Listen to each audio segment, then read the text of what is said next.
강소 정당론을 얘기를 했어요. 그러니까 민주당의 왼편에 서서 네. 검찰 정권 심판에 가장 앞열에 서서 적극적으로 싸우겠다. 이제 이런 입장을 밝혔는데 사실상 많은 분들이 조국 신당은 지난 2020년 총선 당시에 열린민주당하고 좀 비슷한 맥락으로 이해를 하시는 것 같아요. 네. 그랬을 때 조국 신당이 얼마나 역할을 하게 될까요?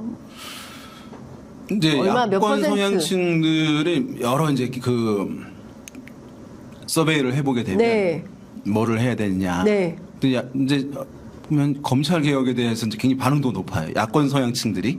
검찰 개혁. 근데 그러니까 사실은 막 그것을 기치로 내세우게 되면 이제 일정 의미 있는 이제 지지 내지는 네. 득표를 이제 얻을 수 있을 거라고 보는데 물론 이제 그러면 의미 있는 수준이 어느 정도냐라고 네. 했을 때 말씀하신 지난 이제 열린민주당 어떤 분들은 지난 총선이니까 예. 조국 전 장관과 상관없을 줄 알았는데 그때도 사실은 이제 그 기조에서 열린민주당이 그랬죠. 만들어진 거예요. 검찰 개혁. 예, 검찰 개혁. 예. 그래서 당시에 150만 표가 살짝 넘었어요. 150만 표. 예, 그때도 이제 비례 전문 예. 정당이었죠. 예. 예, 그리고 세석을 얻은 거예요. 당시는 예. 이제 준연동형 주석, 병립형으로 이제 한석 된 예. 것인데 예. 한 150만 표 하게 되면 세석 얻는 거예요. 네. 예, 그러니까 그 정도는 가능하지 않을까라는 생각이 드는 거예요. 150만 표는 얻을 수 있다. 지난번 가지고 하는 것이니까. 예.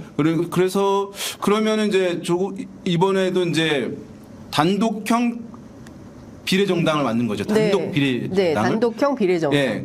민주당은 이제 통합형 비례정당인데. 네, 예. 그래서 뭐 저는 이제 그 뭐 2번을 달든 뭐 해가지고 조국 전 장관이 뭐 이제 국회의원이 될 가능성이 이제 있다.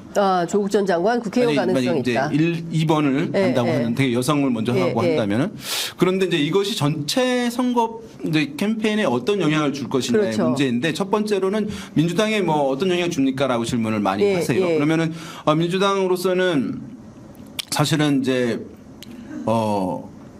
통합 비례 위성 정당의 득표율이 네.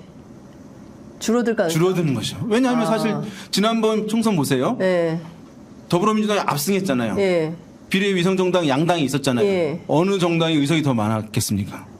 예. 그 참패한 보수 정당의 위성 정당이 19석으로 더 많았고 네. 그 더불어민주당의 비례 위성 정당인 더불어시민당은 17석이었던 거예요. 네. 그러니까 사실은 분산 원심력이 강해요. 야권 성향층들은 다양성 사실은 강하게 될. 그 네. 보수 정당의 지지자들은 충성도 일치도로 높거든요. 그렇죠. 전통적으로 과거 선거 때부터 그랬습니다. 예. 그러니까 그러면은 그 통합 비례 위성 정당에서 예. 날아가는 표들이 이제 있을 것이고. 예. 그러니까 사실은 이제 분산이 되겠네요. 분산이 표가. 되는 거죠. 예. 자, 그다음에 이제 저는 이 문제는 큰 문제는 사실 아니라고 봐요. 이제 캠페인에서 사실은 이제 영향을 줄 중요한 부분이 거죠. 있을 예. 것 같아요. 왜냐하면 예. 이게 이제 지금 정권 심판 기류를 야당에서 이제 하잖아요. 네. 그것도 사실은 이제 한동훈 비대위원장이 했으니까 이게 좀 각이 이제 좀 느슨해진 부분이 있는 거예요. 네. 근데 어쨌든 이것을 진행되기는 하는데 그게 미디어나 여권에서는 아마 조국 전 장관 조국 신당에 대한 공세들이 아마 있을 거라고. 네. 그 메시지 나오고 그러면 야당의 목소리는 제가 봤을 때 상대적으로 줄어들게 되는 거예요. 네. 그 다음에 이제 정권 심판 기류도 이것이 이제 같이 이제 있을 수는 있겠지만 네. 같이 이제 여권의 공세들이 아마 이제 그때 조국 전 장관 이전 사태들 거론되면서 네. 많이 이제 소환이 될 것이라고 생각되거든요. 예. 그러면 이제 캠페인이 사실 양당의 전면전이 벌어지게 되게 되면 네. 아마 이제 더불어민주당이 굉장히 야권의 중심으로서 독자적으로 자율적으로 선거 캠페인을 하는 부분들이 좀 영향을 받을 가능성이 있다고 보여져요. 네. 그러면은 이제 그런 이제 편하게 좀 수월하게 가려고 했던 이 선거 캠페인 과정 그런 부분들 그러면은 그쵸 또 다른 변수 상황 아닌가. 예. 그러니까 제3신당도 그 개혁신당이 통합된 것도 예. 그런데 예. 조국 신당 예. 이 생긴 것도 제가 봤을 땐 양쪽 두 개의 소수 정당이긴 하지만 네. 민주당한테는 이제 좀 악재다. 긴장이 되게 되는 그 뭔가 자율성을 좀 제약하는. 그러니까 예. 지금 뭐 사실상 이준석 대표가 깃발을 들긴 했지만 내용상으로 보면 국회의원들이 사실상 다 민주당 출신들로 그렇게 많이 채워진 보시더라고요. 상황이 돼버렸어요. 그렇죠? 그리고 이제 양정숙 의원도 더불어시민당 그러니까 지난 총선 때 민주당의 위성정당 출신으로 있다가 부동산 실명제 등의 법률적 논란으로 고소고발 끝에 결국 무소속으로 남아 있다가 개혁신당으로 간 거거든요. 네. 그러니까 그러면 개혁신당 참 많은 세력들이 모여있긴 해서 판단하기는 쉽지 보수 정당인지 진보 정당인지. 그러니까 이제 이준석 대표는 원래는 아마도 그 TK에서 네. 이제 영남에서 아무튼 이제 국민의힘에서 이탈되는 네. 어떤 이제 좀 유권자들로부터 이제 너무 나쁜 사람이 아니다. 괜찮은 사람인데 이렇게 이제 피해를 당했다. 불쌍하다. 공정론이 있다라고 하는 것과 결합해서 아마 지역에서도 성과를 내려고 처음에 구상했을 것 같아요. 근데 그러니까 지금의 민주당 출신 의원들이 많이 오게 되면서 이것이 효과가 있을 것이라는 의문이 있는 것 같아요.